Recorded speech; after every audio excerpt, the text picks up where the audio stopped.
I play in digital tape machine. I play keyboards and guitars, and I kind of co-write some of the material with along with Joe and the rest of the band, and yeah, that's my deal in DTM. I'm Joe Hettinga. I also play keyboards and produce the music for Digital Tape Machine, and lately have been kind of working to change the setups a little bit with the band, and it's a lot of fun. So glad to be part of it. I'll take that one, I guess. Basically, I mean, we're all from Chicago. Joel moved he became, you know, we can call him Mr. Hollywood, or actually I did last night. I don't know if he liked it or not, but he moved out to Venice, so he's doing the Hollywood thing. And so, you know, we're all pretty much friends, and we work in the studio together on different projects, and then kind of brought this one together from different paths. I also worked with Joe's other band, Strange Arrangement. So I knew Joe, and Joe's grown up with Joel, and obviously Joel and Chris connection there too. So a lot of musical Chicago experiences kind of fused the group together. Yeah. Well, I came into it a little late. It actually started with a studio project that Dan was doing with Joel and Chris and Marcus, and then it started pretty much from the studio project itself. At Ivy Lab. Yeah. So he had asked me to be a part of the band when we decided to go live with it instead of having it just be a studio project. So we started to put the live band together now. So, that's awesome. Yeah. So online you guys mentioned an album, Elephant in the Room, and you said you were remastering it. You guys are coming out with a new album, I heard last night. What was it called? Well, the Elephant in the Room was the initial, like he said, this started out as a studio project. So that was the initial album that we had, you know, the material we were using, you know, was off that album. And the plan was to do like video game music. It wasn't to have a live band. And then once we fused this live band together, it was like the album that we had was great for like to submit for video games and just kind of like be real techy and tight in a tight pocket, where our live sound was like nothing like this album portrayed. So we were like, let's not put that out, let's do it right, let's give like our feel, our take on the album rather than an already made album that was not about the live band. So kind of translated into Be Here Now, which we released in May. And so yeah, I mean, we have enough material for a new album, so I'd be probably interested in doing another album release within the next year for sure. Yeah.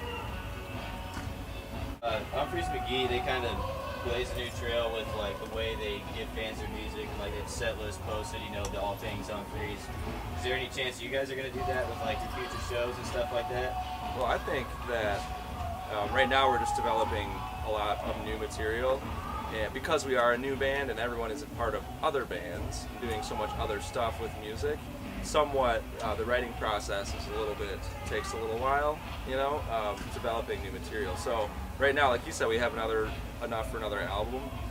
Ideally, I'd like to start posting set lists and doing things like that as we get a lot more tunes, you know, going. Yeah. And be able to do more different things with them on a nightly basis, because I think that'd be awesome to do that. But what do you think? Yeah, I mean, I think we have a couple of different media and you know, the ways to interact with fans that we're going to try to, you know, put together a bigger package, more variety for our fans to, like, you know, maybe download some more shows here and there. But you know, something that for us, we don't play a lot. Like, we're doing a lot of festivals, so we really, like he said, want to make sure that there's not a lot of room for error right now in electronic music, because it's obviously you know, a DJ sport too. So you have to be real crisp and tight, and us doing live music in that genre makes it, there's not a lot of room for error. So you really have to focus on the music, which is like really important to us, as far as like making sure we're at the top of the echelon and like, you know, trying to pinpoint what our sound is still. Mm-hmm. So I mean, that's the really important thing to answer the question about, you know, the set list and things like that. You gotta remember too that Humphreys is probably the best at the niche things and being on top of all their stuff. So that's a good one to follow. It's not quite at it's the Humphreys very, level for very DTM, impressive but that's what the they goal. do. So, because you guys are involved in so many different projects, how many times besides live shows do you guys actually get together and like throw down a practice and jam out and explore things? Probably, well, in a month leading up to a show, usually we'll get together like twice a week or so for a few weeks. Yeah. Or 3 times a week if possible for like a month straight, like leading into summer camp we did that. But actual full band rehearsals usually is just like 1 or 2 rehearsals really. Probably before we play, yeah. Humphrey's touring schedule is crazy, so we pay attention to those practices. Those practices are well, to go a little one step further is with this band, it's great because we play with all these professional musicians. So you come with your part. We've done the preparation via phone, via internet, practicing on our own. That like you better come with your A game, and that's at practice. Like people let each other know like we need to tighten this. Like it's a focus group more than I think a practice. Like what not to do rather than what to do. In all seriousness, it feels that way a little bit. Yeah, that's so funny. Is it the kind focus of, group. Oh, man. Is it kind of intimidating, like having like, do they have like a super strict like structure to their music, and like do they have things like super prepared, like written out almost, or like? Who are you talking are they about? Are you talking about Humphreys? Humphreys? So like with Joel and Chris being in the band, are you guys having to adapt to their approach to playing music, or is it? I don't think so. I think their standards are really high, so it makes us rise to some standards that I think we'd have anyway, but it definitely is. I learned from their working relationships that they've developed for a long time. I think Chris is very particular about like the harmony. We're starting to sing now, so we did a song with 3-part harmonies last night, and he was very particular about harmonies. We practiced those harmonies for a half hour out of a 2-hour rehearsal, just those a cappella, just to get those tight, and those types of things. Level of expectations, I think, get higher and higher as you go and you're more passionate about the music. So, but as far as songwriting goes, do we take like their standards and ways? The songwriting is different with each band. Like for what we're doing, I've never been close to in this position working on music in this light ever before in my life. It's like mapping. There's so much going on, and to get the ear candy in there without mixing it up, it's like that is like a different kind of songwriting that Humphreys doesn't do. Like they don't have the level of electronics that we do, so it adds that much more. It's logistics. It's like logistics, mapping logistics. If you write a song in a computer with plugins, those types of synths, and maybe other auxiliary percussion things, but like at the end of the day, who's going to play what? Who's making those decisions? So we actually did have a Dropbox with charts and patches for each song and who's playing what in each part. And he's got 4 patches per song that he's switching between, and every part is from the tracks. We're taking those out and trying to play with as little as possible in the like backing track and like playing with the computer. We're trying to have as little as that as possible so we can really play it. We have 7 people in the band, so that's a tough thing. That's kind of the goal, I think, is to have it sound really electronic and live at the same time. So can you guys like reach that improv state with all the electronic music going on? We're getting there. The other thing too is like we've kind of decided that not decided, and I don't want to put any limitations on anything. We do some jamming and stuff, but our songs, we from start to finish, we want them to have like a really big purpose. With this goal of ours is to have really well-written songs that also do a little bit of unique approach to it every time you play it, but it has so much structure that it's not like a free-for-all, and it hits like experimental points at 45 minutes in, you know what I mean? Like we're kind of wanting to, we've got a lot of good songwriters, so we're kind of wanting to showcase these songs and put some jam sections in there that people can solo and express themselves differently each show, but at the same time keep the structure. Yeah.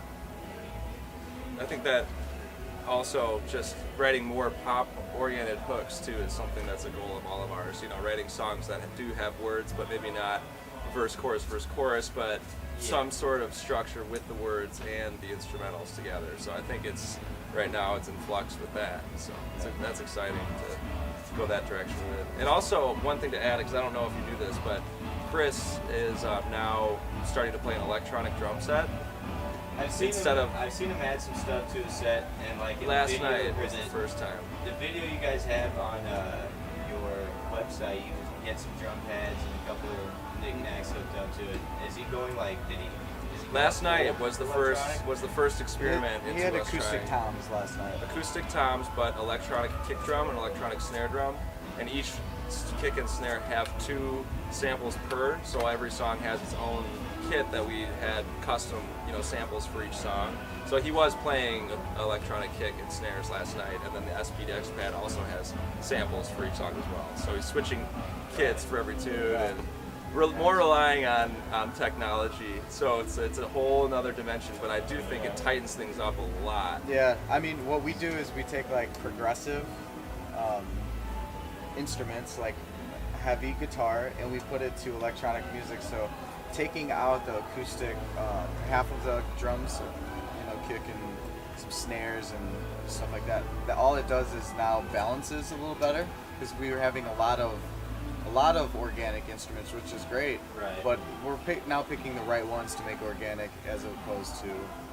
I have not looked at it like that, and I think that's totally makes sense. Also, in a lot of what we were playing with before, when he was playing acoustic drums, he'd be playing with a sampled kick and a sampled snare that's in the computer, and it's for some reason sometimes they don't gel well because of how things are tuned. The acoustic drum set's tuned the same, but every Which track most is people tuned would differently. never think about, like as far as an audience member goes. But it's like, as a musician in this genre, that's the pinpoint focus that like we're trying to. Yeah. Like it's important. Like we're, a lot of people are figuring out some cool stuff, And I think that's important for DTM, like new tricks and like there's so much out there that like you can better your show with and your live performance, and we're trying to keep up to to that level, I think, and that's a really hard thing to do, and a lot of focus and time. It's like time in order to like figure all these new tricks out. So that was the first time we played with the electronic drums, and we loved it. I did that. Yeah. Well, because we took out all the kicks and snares that were in the tracks, we took out. So he's just playing them now. Right. Instead of having to play with something, he's actually just playing it. So there's not that discrepancy of timing. If he's a little off from what's in there, then it doesn't sound right. If he's just playing it and it's not in there, then it tightens things up. And it's a sound. You're doing an interview. Chris is never off. That's right. Chris is never off. He's gonna watch this. And Oh, now he yeah. knows he might have Sorry, hit Chris. a kick drum a little bit off. Sorry, Chris. So does this project allow you guys to explore music in a different way than what previous projects you had going on? There's no limits in this band. Like, as far as anything you bring to the table, we covered Blue Monday last night. Like, anything you bring to the table has full attention, and no one really shuts down a lot of things. So if you're willing to put the effort into coming with a prepared song, like in any light, or want to work on a section, the band is super supportive, and we all play different music. That's the best thing about DTM. There's one guy's a DJ, a Chicago house, like loves all the underground stuff, and then someone else is in a rock band that covers Nine Inch Nails, and then another guy is in a funk band or like a soul band. So it's like literally a great outlet for me to express musically, because I can work on a band that doesn't have any electronics and just go to a Monday night jam session and get that expression out of me. Like you lose energy in different ways when you write music, and like this one for me doesn't put limits on anything, which is unique. Yeah, I felt like all my ideas have been really welcomed too a lot with the newer songs we're doing. I'll bring one section, or Dan will bring one section. We'll put them together, and Chris and basically everyone in the band is always positive about everything I brought to the table since I started with it. No one ever says that that's not cool or that's not. It's just always, it's a very positive thing to be a part of. If we do, we just say it after they leave. Like That song was kind of whack.